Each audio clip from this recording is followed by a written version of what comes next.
Amigos, ¿cómo están? Bienvenidos. Soy Gelber López Calderón. Esto es Página Abierta. El día de hoy tenemos como invitado a Luis Miguel Espejo. Él ha escrito un libro titulado Manual de Redacción, la página en blanco. Así que vamos a darle la bienvenida. ¿Cómo estás, Luis Miguel? ¿Qué tal, Gelber? Gracias por la invitación. Encantado de estar aquí. Por nada. Mira, en los primeros párrafos de tu libro empiezas con una oración bastante sugestiva.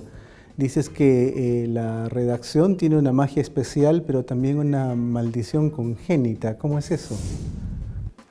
Una magia especial porque nos permite transmitir ideas que tenemos en la mente y dejarlas conservadas en papel o en pantalla durante tiempo infinito. Esa es la parte mágica. Ahora, la maldición congénita es que si pensamos mal y escribimos mal y decimos malas cosas, esas cosas mal dichas quedan también para el infinito, ¿no? Un escritor, no solamente de narrativa o literario, la pregunta es, ¿un escritor nace, se hace? ¿Es posible que cualquier persona pueda llegar a escribir bien o por lo menos con un estándar aceptable? Yo pienso que sí, la cosa es intentarlo, aprender cosas que no nos han enseñado probablemente en el colegio o durante nuestra formación de jóvenes o de adultos, pero o sea, no te estoy hablando de talento, te estoy hablando de la posibilidad de poder expresar ideas por escrito. Yo creo que cualquier persona lo puede hacer y que basta con tener algún ABC básico de cómo se pueden transformar ideas en oraciones y párrafos, que es más o menos lo que intenta este librito, ¿no? Animar a la gente a que ordene las ideas, las planifique antes de redactar y luego empiece a encontrar su propio estilo. Claro, ¿cuál fue la motivación principal? Nos has adelantado un poco, pero digamos, ¿qué te llevó a escribir este libro? ¿Qué sentiste de especial en tu propio proceso que tenías que comunicar al resto? Lo bonito fue que yo ya llevaba dictando el curso de redacción básica en la Escuela de Edición de Lima 2 años. Y para el año pasado, los directores de la escuela, a mí y a otros autores, profesores, nos propusieron publicar libros que tuvieran que ver con nuestro curso. Entonces, como ya tenía no solamente los contenidos de lo que yo doy en el taller, sino también las inquietudes de los estudiantes, la gente interesada, las consultas constantes durante los talleres y después de los talleres, porque también me escriben, entonces tenía bastante material como para seleccionar lo más representativo que genera eso, ¿no? Que genera el miedo a la página en blanco, que es el subtítulo de este libro, ¿no?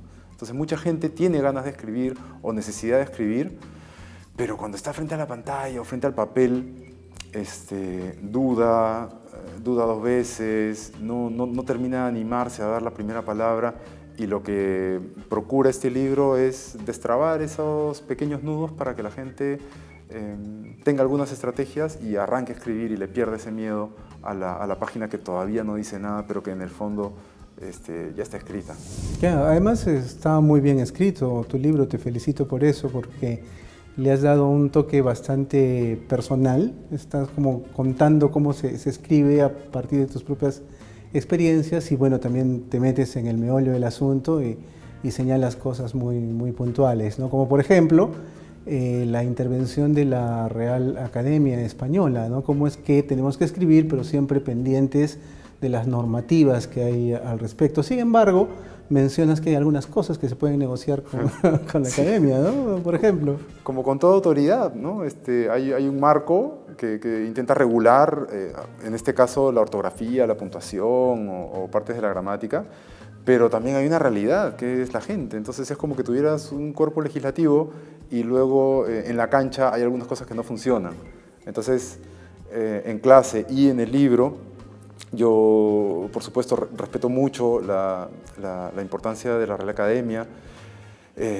como institución de la lengua castellana, ¿no? Pero hay algunas recomendaciones que a veces han llegado a destiempo o que no son aplicables acá. Por ejemplo, Amazonia. Es imposible convencer a 30 millones de peruanos a empezar a pronunciar la palabra Amazonia, aunque la mayoría del mundo lo diga. Si aquí decimos Amazonía, tenemos que escribirla con tilde.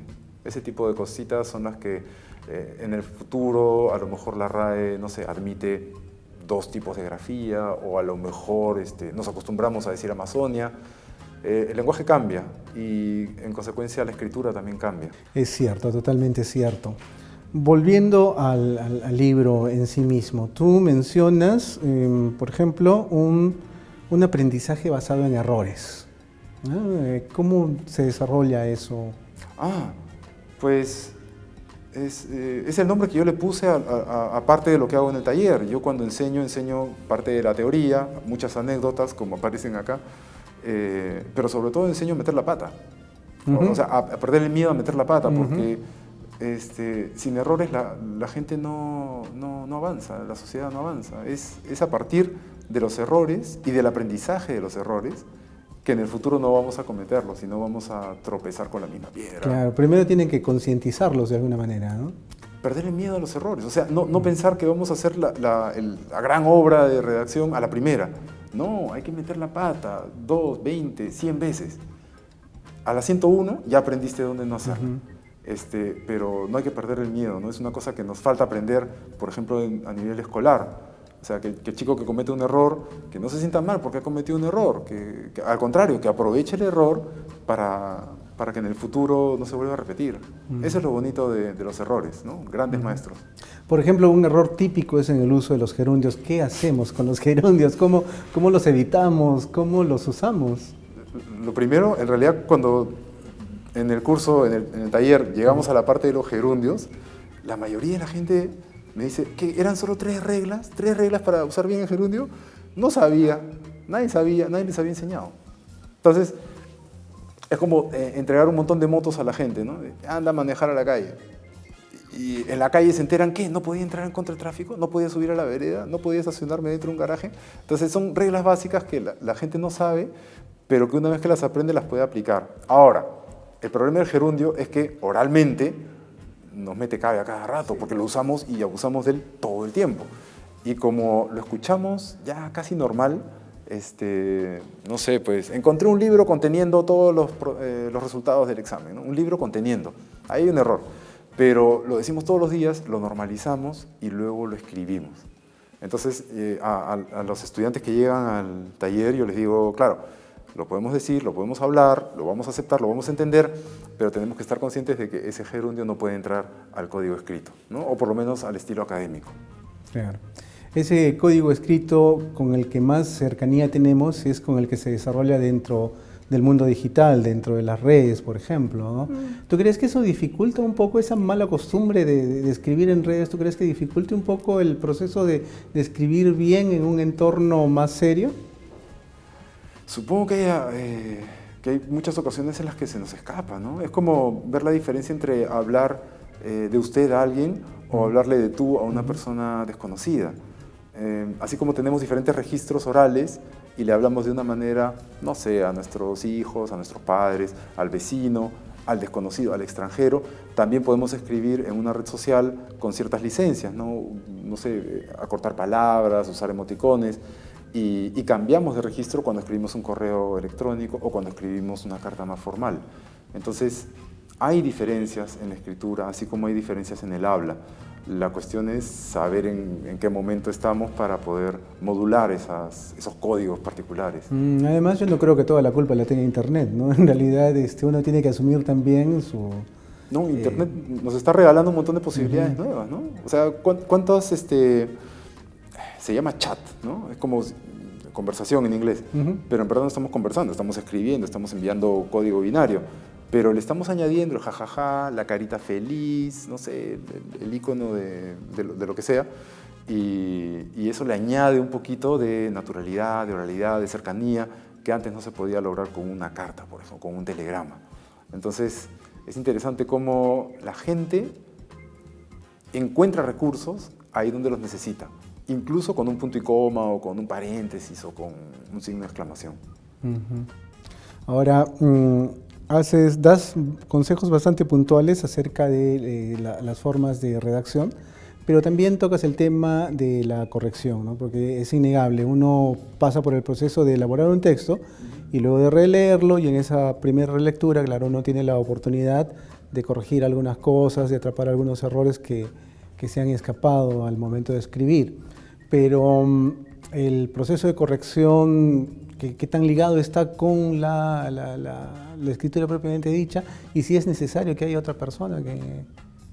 Pucha, es súper interesante este proceso. Claro, antes de escribir uno tiene que gobernar sus ideas, ¿no? Dosificarlas, hace su texto y se supone que luego lo tiene que dejar descansar. Dice ahí descansar unos días. Sí. Porque yo entiendo que cuando escribimos usamos una red neuronal, ¿no?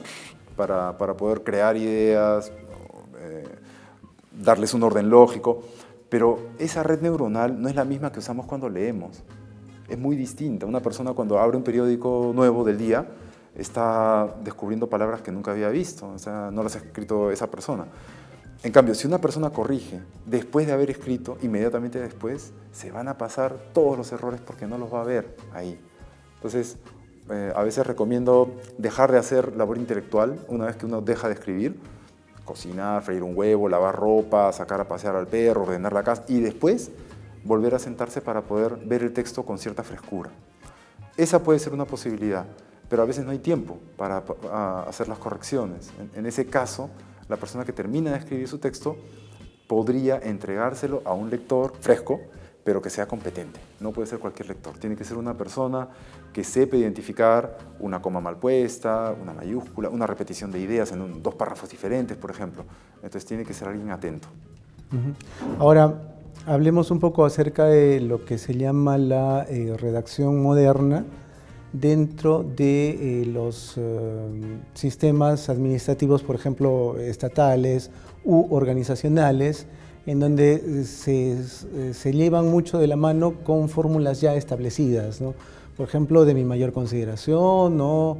Esas fórmulas al cerrar, ¿no? Los sentimientos de mi más alta estima personal, y etcétera, etcétera, ¿no? Que en algunos casos, por ejemplo, hay quienes opinan que eso ya tiene que desterrarse. ¿Tú crees que toda esta redacción, digamos, administrativa, tiene que modernizarse? En mi opinión, sí, me encantaría. O sea, me encantaría, primero que nos diéramos cuenta de que hay fórmulas que tienen mucho tiempo, ¿verdad? Pero que ya no sirven un propósito concreto. En el periodismo también hay muchas fórmulas. Sí, sí, pero sobre todo en el aparato estatal, ¿no? Y bueno, el policial y el judicial, el lenguaje tan arcaico, tan alejado del habla común de la gente, lo que hace es eso, ¿no? Alejar a la gente del Estado. Y eso, por eso tenemos una Defensoría del Pueblo, ¿no? Porque hay una nación que está alejada de este aparato que parece que vive en una nube, en un Olimpo. El proceso lo vivieron, si no me equivoco, en España. Demoró bastante tiempo, modernizaron el lenguaje del aparato estatal y acercaron al ciudadano a su Estado, y la convivencia es mucho mejor. Aquí, si no me equivoco, hubo una iniciativa, no me acuerdo en qué gobierno, no terminó de prosperar, pero sí sería muy bonito ver que primero nos damos cuenta de que tenemos un lenguaje que no funciona con los tiempos modernos y buscar algún tipo de modernización de ese estilo para que el ciudadano no sienta el temor de acercarse al Estado, que al contrario, tiene todo el derecho de acercarse, hablar en sencillo. Este esfuerzo que hicieron los bancos hace unos años también, ¿no? Hablar en sencillo, ahí lo intentaron, ¿no? Todavía les falta un poco, porque sigue siendo bastante complicado, pero por lo menos había esa voluntad desde el sector privado. Ahora, si lo hace el aparato estatal, aunque se demore 10 años, yo creo que sería un gran éxito para el futuro de todo el Perú. Bueno, y ya para cerrar, ¿por qué crees que no hay un colegio profesional que vincule a todos los que de alguna manera tienen que ver con el tema de la lengua, de los modos de escribir? ¿Tú crees que ayudaría tal vez un poco para que haya una política muy clara y control sobre lo que los ciudadanos leen cotidianamente? No sé si control, a lo mejor simplemente acompañamiento y vigilancia. Está la Academia Peruana de la Lengua, ¿no? Pero sí, no está tan ligada, está muy ligada al mundo académico y menos al común de la gente. La verdad que si hubiera un colegio, así como no existía una asociación de correctores, de algo que estábamos hablando hace tiempo, sí. a lo mejor dentro de unos años se forma algún tipo de colegiatura de redactores, ¿no? Podría ser una posibilidad. Podría ser una posibilidad. En todo caso, todo sea para beneficio pues, de la lengua y de la comunicación, porque finalmente el poder escribir bien también nos garantiza una adecuada comunicación. Bueno, Luis Miguel, te dejo para que te despidas. Gracias por tu presencia. ¿Algo que nos quieras decir al final?